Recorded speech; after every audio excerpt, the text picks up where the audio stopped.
going on, everybody? Simple back at it like I'm checking my height. Today we're checking out A Night at the Rijksmuseum. This is part one. Part one of four. Every time I pronounce something, I pray to God I pronounce it somewhat correct. I'm always so worried about getting chewed up in the comments. So stupid. Whatever. I'm trying. Hope you guys appreciate it. If you guys enjoy this, though, make sure you check out the Art Documentaries channel. Go show them some support over there. Make sure you guys sub up over here. That way you can get notified next time we drop another video. And if you have a request you want to see up on the channel, Google form down in the description. Let's go.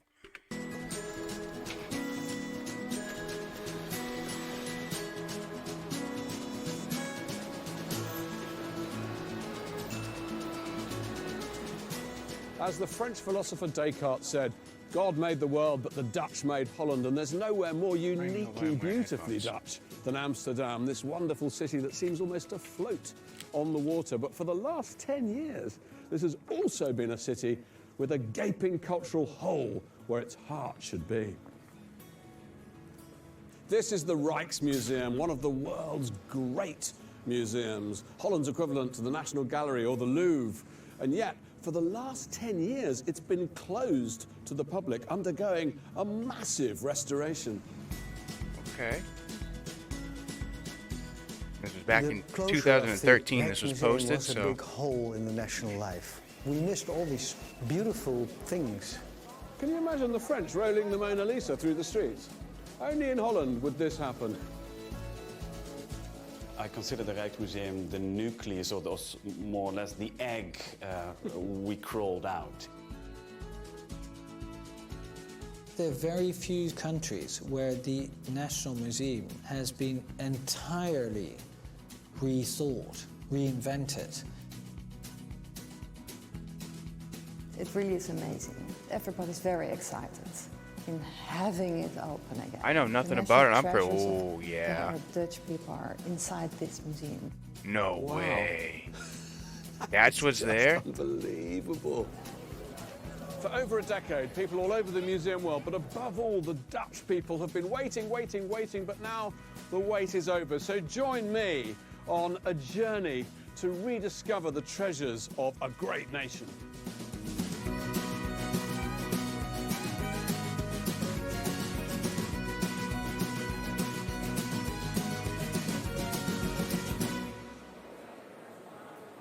So, welcome to the Rijksmuseum 2013. This is the scene of probably the most remarkable, the most expensive, the most ambitious remodeling of one of the world's major museums ever undertaken. I'm going to point it out real quick. He just walked through one of those spin doors, right? I can't even believe how much natural light is inside of this building. Or at least they've just made it look like natural lighting, I guess. Is he still outside? Like, I'm so confused, honestly. I'm not even going to lie. I'm so confused. Is he inside? Is he still outside? Is it... It's got to be natural lighting coming in from... The whole place is buzzing with crowds, with journalists, with TV crews, but actually, me the compared ceiling. to what it's been like in the Wanna last see your few weeks, architecture. it's relatively calm. It's been a hive of activity here.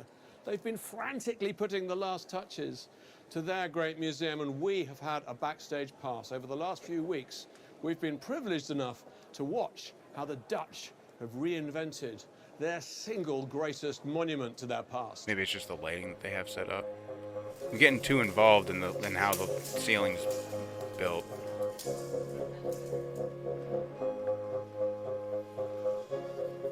Wow. It's all happening. Paintings are arriving in crates, they're coming out of their boxes, they're going up on the walls. The whole place is buzzing with machinery. Which painting is this? Love letters. That's Vermeer's love letter. Yeah. I can't believe it. Right? So there's a Vermeer under there. Yes. And you're not shaking. A little bit. Yeah. Take a painting and I put it on the wall. You're going to do Okay. that now? Yeah. Second. Thank you. Good thinking. That is, I can't, this is one of the great paintings in the world. The gentleman behind the cameraman, he doesn't want to be on TV. He doesn't like being on TV, but he has agreed to be on TV to hang the picture. So that's, we really Thank you, appreciate sir. that. Oh, wow.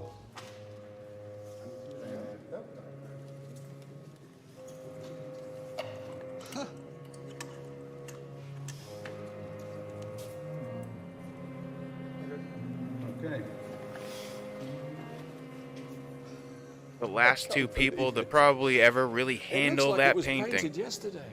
Right? Essentially. Maybe somebody comes by and dusts things once in a while. But like that's essentially the last two people to handle it for a while. Unless they have to move it or something happens. That's crazy. Fantastic. The glass is clean. Quite a perspective What a to put it in, beautiful I guess. painting.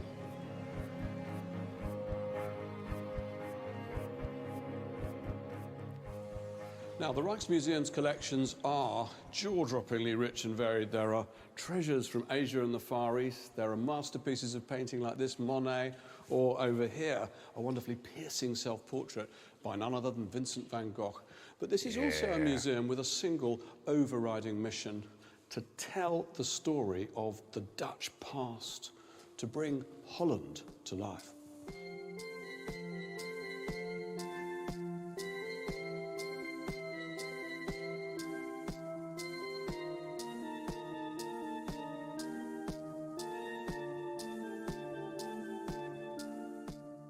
Now, in the past, the Rijksmuseum organised its collections on rather traditional academic lines, department by department, you know, the sort of thing. Over here we've got glass, over there we've got silver. Gallery 3 is for ceramics, galleries 22 to 9 for painting. But they've done away with all of that now, and in a very bold, daring and highly effective way, what they've done is they've brought all of the arts together and involved them in this great chronological sweep through history. And it's quite some achievement. 80 galleries, 8,000 objects, and 800 years of history. So you really do need more than an hour or two to get to know this place.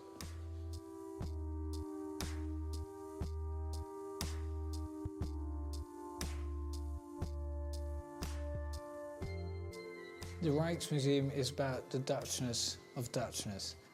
It was constructed in the 19th century as a symbol for the Dutch nation, and it houses the treasures of the Netherlands. I think anyone coming to Amsterdam for the first time and looking at the Rijksmuseum can't fail to be struck by how unique it is, how extraordinary it is. There is no other building in the city like it. It's this wonderful neo-Gothic, romantic fantasy temple to art. And nowadays it's one of the most popular, most loved buildings in all of Holland, but it was not always so. When it was first unveiled in 1885, it was regarded with horror. How Catholic! With its stained glass windows, its resemblance to a cathedral, the flamboyance of its colour and its architecture. Many people saw it as a kind of a fishbone lodged in the throat of the Dutch state, which was inherently a Protestant state. How dare Cyprus, the architect, a Catholic, have erected this building in the heart of Amsterdam? And the king of the time, William III, refused to set foot in the building. My favourite detail on the whole building is that statue. Do you see up there in the corner? That is Cyprus himself, the architect, with his beard, looking rather furtively round the corner of the building, as if, almost as if to say, "Ooh, I'm a Catholic, I'm in a Protestant world, have I got away with it?" When we moved into this building in the 19th century, the collection only had 700 paintings. The balls on that guy. Now we have 6,000. So the collection has grown a lot. This meant that in the 20th century, the beautiful building, though, original regardless of decorations religion. of the building were obscured. So the building slowly disappeared. And I think that what the renovation did is that it gave the building back its words, and the building speaks again, and now it's in harmony with the objects. There's so many things they just had laying around on the floor too, that was probably back in the day, right? So many things just laying around that you would never be able to even get that close to now. Like, they'd have it locked behind those stupid red ropes, security guards standing on all four corners, like.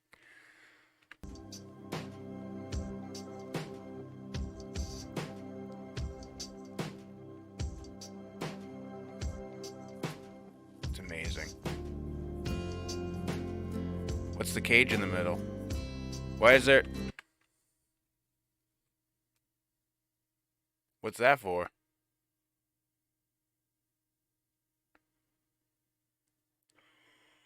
Oh, there's 3 systems. Is that lighting? I'm so confused right now. Is that a security system?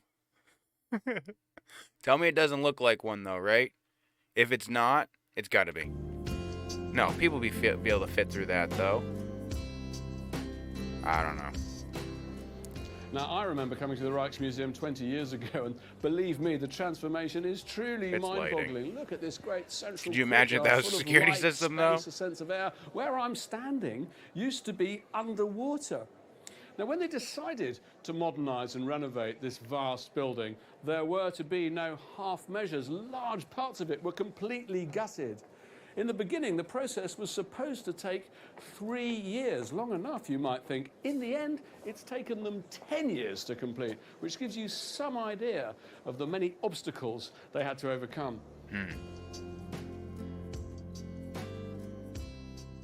The sympathetic new design is as elegantly minimal as Kuiper's original was extravagant, and the delicate task of resurrecting the museum was undertaken by Spanish architects, Cruz Ortiz.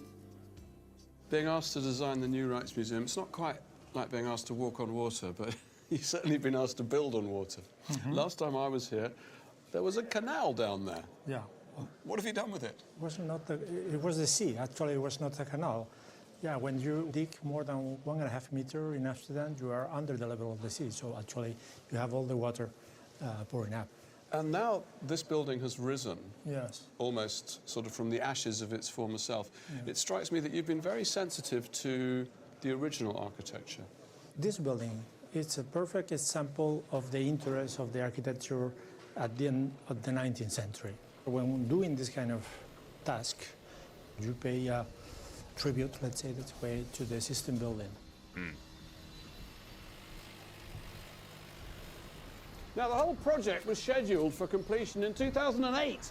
So what caused this immense delay? Was it some astonishing aquatic engineering problem, some logistical issue? No, it was a uniquely Dutch issue. What the hell does that mean? I think the biggest problem was the bicycle tunnel. You're kidding me. Rid of it. The bicycle tunnel was the... Yes. Well, put me in the Well, picture. Okay. when they decided to renovate this museum, they also wanted to modernize it. And they created a new space in the middle of the museum. So they closed down the bicycle tunnel. And that would have been the central entrance. Oh. Now, this central passageway, it's known as the city's gateway, runs right through the centre of the Rijksmuseum, connecting the outskirts of the city to the centre. And before the renovations began, it was used by more than 13,000 cyclists a day. So when the architects responsible for the revamping suggested it be transformed, split into 2 levels, there was mass revolt. Holland's cycling lobby, hugely powerful here, fell over their handlebars in disgust. They staged demonstrations, sit-ins. They forced a major re-evaluation of the whole architectural transformation of the museum. When Kuipers built the Rijksmuseum in the 1880s, it was at the border of the city. And he built it over one of the important entrance roads, and he built it like a city gate, and it was meant to go under it. So from an architectural point of view, from an urban point of view, I think that we should stick to it. Huh. I mean, it definitely makes sense. It would be a beautiful ride. Would there be an issue with anything with it? I mean, is there really an issue aside from people having entrance to the museum? I don't know. Without causing a fight, if you guys want to put in the comments some of your thoughts about it, feel free. Check them out. I agree that the bicycle could ride through, but I wanted the bicycle to ride in both laterals of the passage. The passage are 3 bays. Okay. We wanted the bicycle to ride in the 2 laterals, but the bicycle wanted to ride in the center, where the power is. That's great. In the end, the architect had to redesign the whole plan, and that caused a major delay and a major extra money. The protests over the bike passage added years to the project, and the passions raised show the peculiar nature of the Dutch attitude to this museum. It's theirs, their national space. And I guess what did they do about it too? Because I didn't even think. I'm currently thinking this is like a now thing. It's not. This video's in 2013. So along with your comments about it at the time, I guess, right? What have they done? Like, oh, I mean, I'm sure we're gonna find out in the other 3 parts what's happened, but I don't know. I feel like I'm super interested to see what they did. How did they fix that? What does it mean to you? The treasures of the country are. And is it held still a here. big thing? This is the main museum. It's the mother of all museums. And I like that. So this is the mother, yeah. the mother of the Netherlands. Yeah.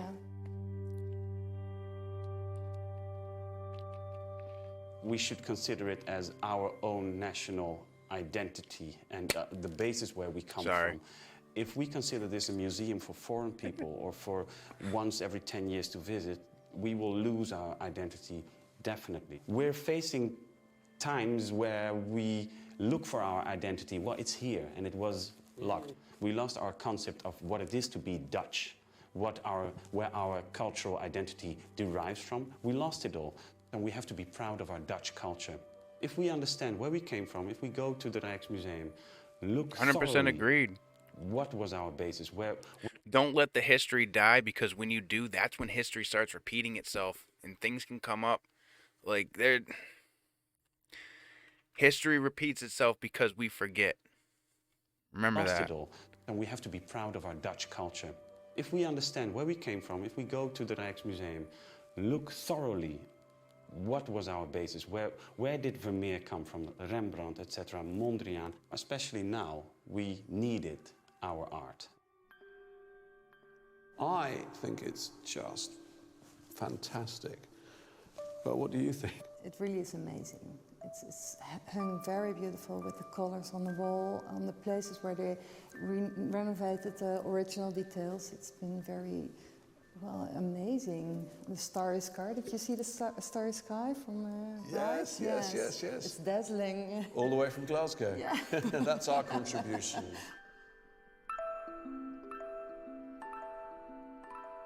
Wow, that looks infinite.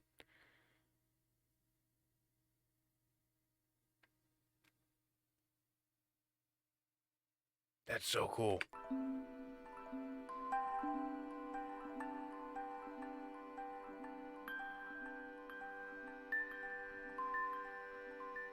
Another way in which they've married the old with the new here at the Rijksmuseum is by intruding into some of the spaces commissioned by living artists. In this case, a work by the Glasgow-based Turner Prize winning. No! Guess we'll have to check out part 2. Like I said, if you guys enjoy this, make sure you go check out art documentaries. We're going to hit that with a like. We're going to hit that with a subscribe. Ring that bell. Make sure you guys do the same on this channel as well. That way you can get notified next time we drop another video. Like I said in the beginning, if you have a request, Google form down in the description. Yeah, let me know what you guys thought about this one. Let me know how often you guys go. I'm definitely going when I get out there. Hopefully sooner than later. So, I'm just saying. I can't wait. I'm super excited. I'd go to this place every single day if I could, honestly. Spend one day just analyzing each painting. Why not? Hour or 2 at a time. Super cool. I don't know. All right, let me know what you guys thought. Make sure you guys stay safe, stay healthy, stay positive. I'll catch you on the next one.